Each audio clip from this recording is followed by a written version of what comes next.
Baik. Assalamualaikum warahmatullahi wabarakatuh. Wargi Waalaikumsalam. Bandung, apa kabar? Tentunya diharapkan sehat-sehat terus ya Wargi Bandung. Saya Teh Adel akan menemani Wargi Bandung selama 20 menit ke depan. Dan hari ini Bandung Diskusi dan Monitoring Inovasi episode ke-32 akan berdiskusikan sebuah topik yang berjudul Inovasi Waterfront Cidurian sebagai ruang publik.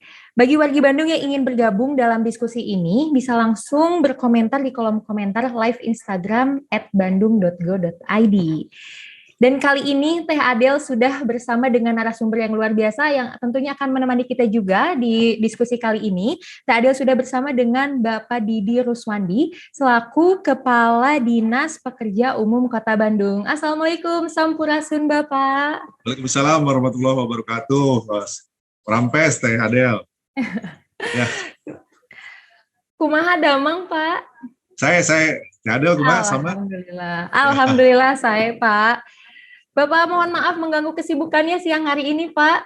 Oh iya, dengan senang hati. Ya. Senang hati. Demi memberikan informasi kepada wargi Bandung, Pak Didi ini menyempatkan waktu di tengah-tengah kesibukannya ya, Pak ya. Alhamdulillah luar biasa, Pak. Siap. Baik Pak, jadi hari ini kita akan membahas salah satu inovasi yang tentunya juga harus wargi Bandung ketahui karena dengan berbagai macam program dan juga pelaksanaannya di lapangan, pemerintah Kota Bandung khususnya melalui DPU sudah berhasil mengeluarkan inovasi terbarunya nih. Jadi kemarin Teh Adel sudah sempat membaca juga ada peresmian yang namanya Waterfront Cidurian yang kebetulan juga diresmikan sama Bapak PLT Wali Kota Bandung, Bapak Yana Mulyana. Jadi Pak, dari tadi kan ngomongin tentang waterfront nih Pak. Sebenarnya apa sih Pak waterfront itu Pak? Mungkin wargi Bandung juga banyak yang belum tahu nih Pak. Waterfront itu kalau itu apa ya? Jadi pengembangan kawasan yang menghadap ke badan air ya. Gitu ya kira-kira ya. Badan airnya bisa berupa pantai gitu ya ke laut gitu. Jadi lautnya sebagai muka gitu ya. Kemudian bisa juga ke danaunya sebagai muka atau bisa ke sungainya sebagai muka. Nah, selama ini sungai itu banyak dianggap sebagai ruang negatif sehingga dibelakangi gitu ya. Nah, sekarang itu sungai adalah sebagai apa? Sebagai aset gitu ya. Itu makanya kita bikin ditata supaya itu sebagai muka kota. Suatu saat kita harapkan ini menjadi pusat baru pengembangan Kota Bandung. Baik. Intinya menghadap badan air lah. Ya, badan airnya bisa pantai, bisa danau, bisa sungai. Ya. Iya.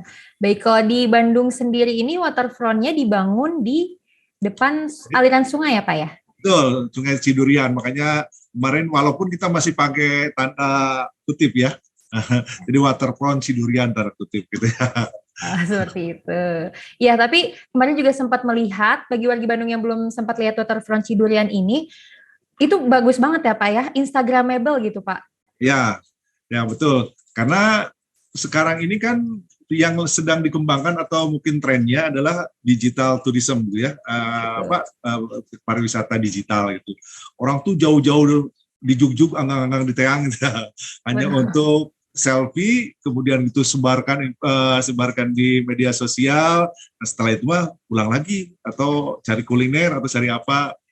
Modelnya begitu wisata sekarang mah gitu ya. Jadi harus bikin spot-spot yang instagramable gitu ya. Betul. Itu Selain tadi yang instagramable Pak, selain untuk menarik wisatawan juga ya, salah satu strategi menarik wisatawan ya Pak ya? Betul. Jadi kan orang kalau ditanya apa sih tujuan hidup kita, pasti orangnya jawaban yang paling singkat tuh saya cari kebahagiaan gitu ya. Ya terlepas jenisnya gitu kan, kebahagiaan itu ada yang fisikal gitu ya, ada yang hikmah itu kita paham tentang ilmu bahagia gitu, bisa mengajarkan ilmu yang bahagia. Ada yang bahagia itu dari berbagi gitu, saya bisa berbagi, bisa menyekolahkan orang lain, tiba-tiba dia jadi dokter, begitu dia sukses aja dikira tuh, aduh senangnya ya. Ada juga dengan kedekatan dengan Tuhan itu. Nah, yang paling mudah dan paling mudah untuk dicapai itu kebahagiaan fisikal gitu. Jadi kalau kita bikin tempat bagus, orang datang ke situ senang itu kan kebahagiaan paling dasar gitu ya. Jadi salah satunya itu. Jadi orang mau datang ke suatu tempat karena apa? Karena tempat itu menyenangkan. Jadi kita bikin tempat-tempat yang menyenangkan. Konsepnya itu kira-kira untuk menjadi Iya, kota bahagia. betul. Selain itu, Pak, sebenarnya apa sih Pak yang melatar belakangi akhirnya dibikin waterfront di aliran Sungai Cidurian ini, Pak? Yang pertama kan ada program kota tanpa kumuh juga ya, kemudian livable city, itu semua mengindikasikan bahwa suatu kota itu nyaman untuk ditinggali atau nyaman untuk didatangi gitu ya. Nah, salah satu yang menjadi faktor dominan ruang negatif kota itu salah satunya adalah sungai. Selain rel kereta gitu ya, di situ kan pemukiman padat dan kumuh, kemudian di beberapa tempat lainnya. Nah, ini harus kita balik. Jadi sungai itu bagi kita jangan jadi tempat yang memalukan, harus menjadi tempat yang membanggakan, gitu ya. Jangan jadi tempat yang disembunyikan, harus jadi tempat yang diekspos, gitu ya. Jadi jangan sampai jadi tempat yang ngarungsingkeun, gitu. Harus jadi tempat yang membahagiakan. Kira-kira itulah konsepnya dia ya. Jadi semua tempat harus dibikin menjadi tempat yang membahagiakan. Semua ruang negatif harus menjadi ruang positif lah. Itulah yang kira-kira yang ingin kita lakukan. Betul. Pak, setelah kan ada peresmian juga bersama Pak PLT ya Pak ya kemarin. Ya. Respon masyarakat Pak terhadap pembangunan ini atau peresmian Waterfront Cidurian ini seperti apa sih Pak masyarakat sekitar? Oh, bagus ya, saya baru belum 1 hari beres, sorenya tuh ada ibu-ibu posting saya ya selfie gitu ya, kemudian ngirim katanya ini ada ruang publik baru asik dong, terus sudah gitu baru berapa lama dia posting lagi anak-anak gitu, anak-anak yang ada 5 orang lah dia foto. Pak, ini anak-anak yang kemarin kehilangan rumahnya di tempat ini, tapi kelihatan sekarang bahagia dengan ini menjadi ruang publik katanya. Dia bilang gitu, aduh saya sampai agak merinding juga ya. Ya, bayangin coba dia tadinya tinggal di situ, kemudian terjadi ada penertiban, kemudian dia masih jadi arena bermainnya anak-anak tersebut. Ya. Iya. Jadi betul. rasanya keganti lah gitu. Iya. Apa yang hilangnya gitu. Ya. Iya Pak, selain tadi demi keindahan dan juga kenyamanan memberikan ruang baru bagi masyarakat gitu Pak. Apa sih Pak maksudnya manfaat lain dari Waterfront Cidurian ini? Karena kan Ada juga sempat baca nih Pak, kalau misalkan pembangunan Waterfront Cidurian ini jangka panjangnya adalah untuk revitalisasi sungai itu sendiri ya Pak ya. Ya. Kira-kira rencana ke depannya itu akan seperti apa Pak? Entah itu pemeliharaannya Waterfront Cidurian ataukah akan ada penambahan pembangunan lain atau seperti apa Pak? Ya, yang pertama ya untuk kota, apalagi kota sekelas Bandung itu yang namanya lahan tuh sulit sekali gitu ya. Jadi kalau kita mau masih berprinsip bahwa itu fungsi tunggal gitu, atau single function gitu ya. Misalnya kalau itu SDA sumber daya air aja. Kalau itu konservasi aja. Kalau itu tempat wisata aja. Kalau itu tempat ekonomi aja. Berarti kalau luas 10 kali 5 berarti 50 kali luasnya. Tetapi dengan konsep multifungsi tempatnya boleh satu. Tapi itu menjadi ruang SDA, ruang konservasi, ruang pariwisata, juga ruang pergerakan ekonomi. Jadi kita harapkan nanti dengan banyaknya pengunjung, kawasan di situ berkembang secara ekonomi juga. Gitu ya. Ada yang buka kafe, ada yang buka sewa sepeda, ada dan lain sebagainya. Ini kita harapkan bisa menghidupi secara mikro kawasan tersebut. Ya. Jadi konsep kedepannya seperti itu. Nanti karena multifungsi, ya fungsi ekonomi, ya fungsi sosial. Orang yang biasanya nggak kenal tetangga jadi kenal tetangga karena sama-sama jogging di situ, gitu, senam di situ, gitu ya. Jadi itu multifungsi lah. Kita harapkan semua ruang seperti itu di Bantara Sungai itu. Dan kita ke depannya yang kan itu baru 70 meter ya, sementara itu 1 kilo. Jadi yang sisanya yang ke arah baratnya itu tahun depan insya Allah kita tuntaskan. Nah nanti yang ke arah timurnya sedang kita cari format untuk keroyokan itu. Kita coba dengan DPKP 3, dengan SDA Provinsi, dengan DKP Provinsi, mau kita ngobrol lah. Gitu ya. Mudah-mudahan bisa lebih cepat. Iya Pak. Ya. Baik, kembali lagi ke tampilan ruang publik dari Waterfront Cidurian ini. Awal konsep atau idenya Pak sehingga terlintas ya udah dibikin Instagramable. Itu tuh awalnya dari mana sih Pak? Waktu itu ada LKP, laporan pertanggungjawaban wali kota ya, itu salah satu rekomendasinya itu rumah-rumah yang di sempadan sungai diharapkan menghadap sungai gitu ya. Itu berarti ini harus ada aksi. Nah, kalau kita nyuruh orang yang punya rumah berbalik, itu bukan harga yang murah gitu ya untuk merehab rumah itu. Jadi oke lah supaya sebagai pertanggungjawaban wali kota juga, jawaban wali kota ya, kita bikin pasad aja dah gitu, pasade gitu ya, pasad aja. Nah udah gitu mulai konsep kita dengan Pak Sultan bikin pasad yang menghadap sungai. Gitu. Tadinya konsepnya bangunan biasa, wah gak seru saya bilang gitu, ini harus unik. Gitu. Gimana Pak kalau konsepnya koboi ya itu oke lah. Pokoknya apapun gitu ya, yang penting unik lah. Gitu. Jadi berasa di mana gitu. Dan ternyata itu ya bagi kami kelihatannya cocok lah untuk konsep digital tourism gitu ya. Itu ceritanya. Oh iya, menarik sekali ya Pak ya. Tadi kan juga sudah disebutkan ini ruang publik akan menjadi multifungsi publik ya nanti ke depannya. Ya. Apakah masyarakat sekitar diperkenankan untuk mengembangkan usaha atau bisnisnya di situ juga Pak? Atau seperti apa? Iya, kemarin sempat ngobrol dengan beberapa RW, kemudian Bu Camat juga. Mereka sudah ingin menjadwalkan gitu. Malah ingin ada pasar organik juga, tapi saya untuk pasar hati-hatilah gitu ya, takutnya menetap di situ gitu ya. Tapi kalau misalnya itu bisa disiplin gitu ya, sampai jam sekian udah itu pulang, kemudian olahraga, senam dan lain sebagainya mau mereka isi lah. Kalau lihat animonya sangat luar biasa, saya senang sekali gitu ya. Siap. Ya Pak, di antara 40 sungai dan anak sungai di Kota Bandung, Pak, mengapa memilih untuk membangun dulu waterfront di Cidurian ini, Pak? Kenapa tidak di tempat yang lain seperti itu?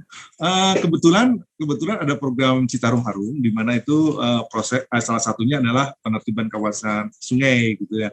Nah, ini tuh yang boleh dibilang yang paling luas, kemudian udah gitu. Yang dalam tanda kutip prosesnya paling panjang gitu ya. Jadi sebenarnya kan kemarin kita juga sudah di Cipemokolan ya, ada 2 ruang yang dijadikan buruan sae, ada 1 ruang yang dijadikan area sepatu roda. Gitu. Nah itu seru juga gitu. Saya cuma belum ke sana lagi, cuma cerita mah ya alhamdulillah katanya yang pakainya ada terus lah gitu.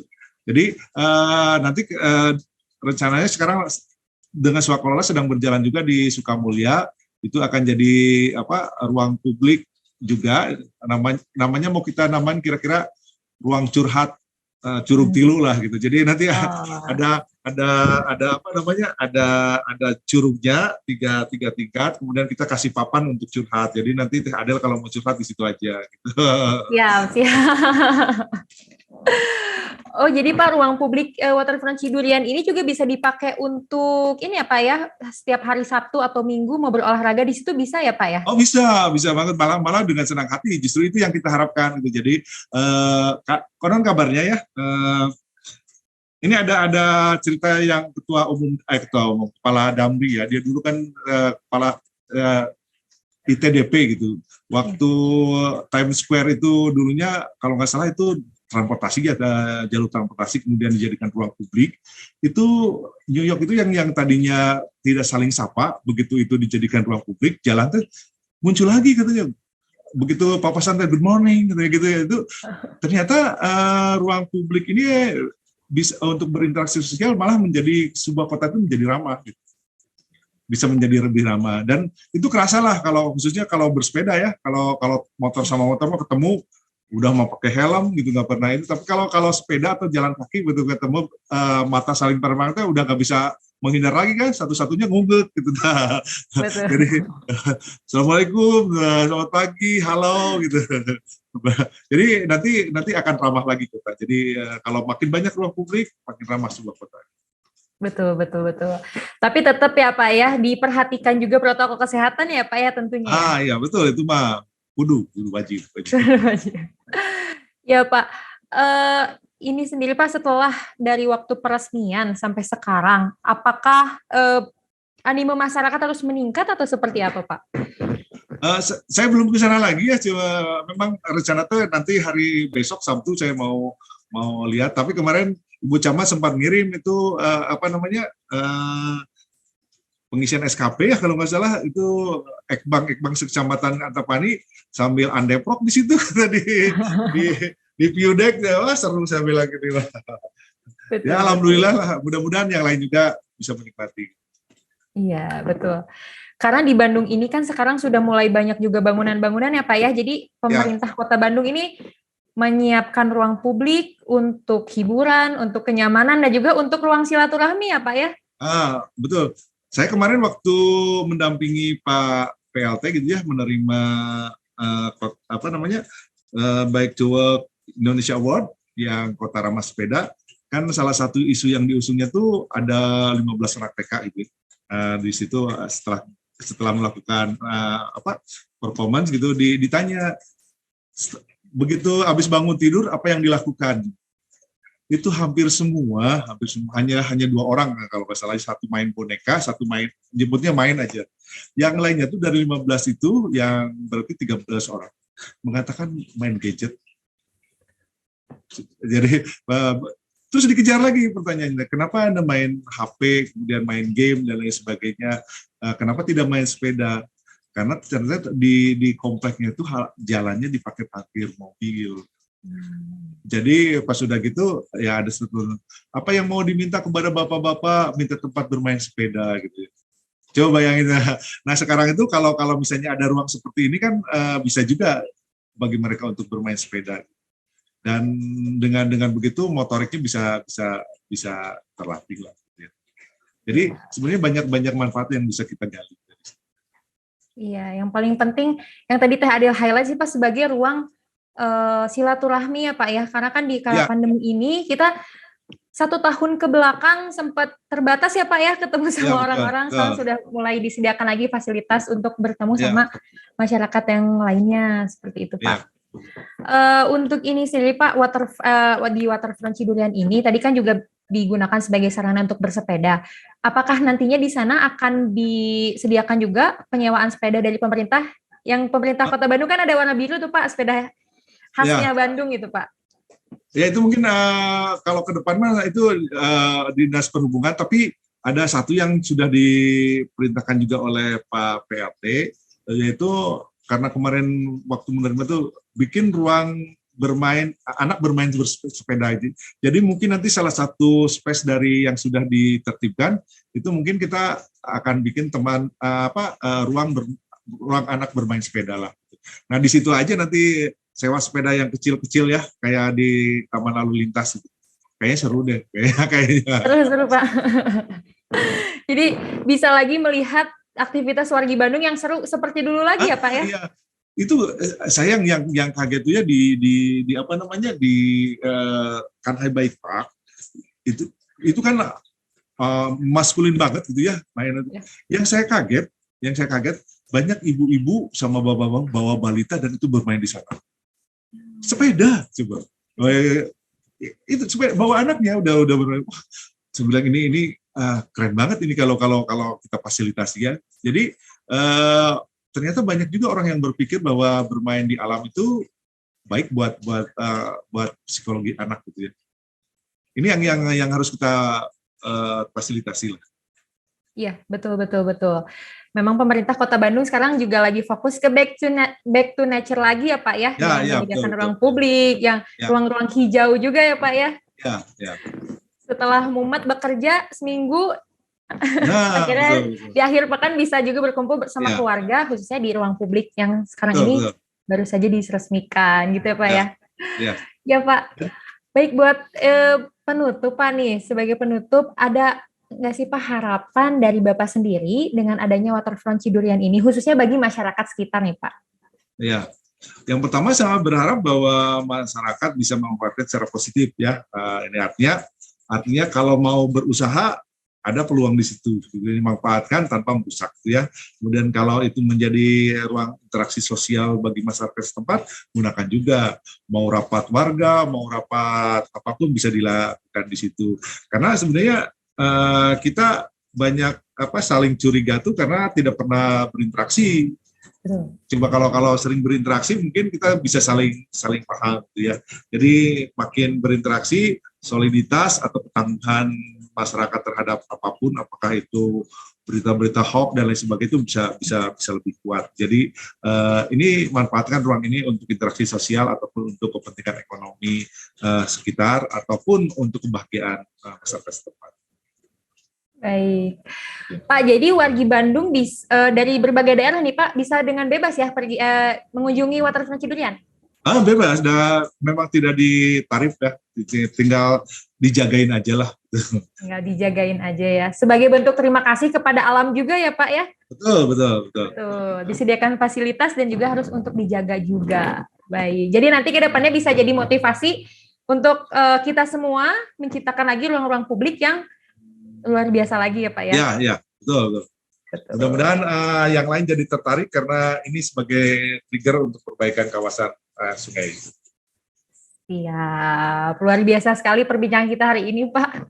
Ya. Semoga bisa jadi motivasi juga buat kita semua tetap menjaga keindahan Kota Bandung, karena konon katanya brandingnya Kota Bandung adalah kota kembang dan juga menyediakan banyaknya keindahan ya Pak ya di Kota Bandung ini.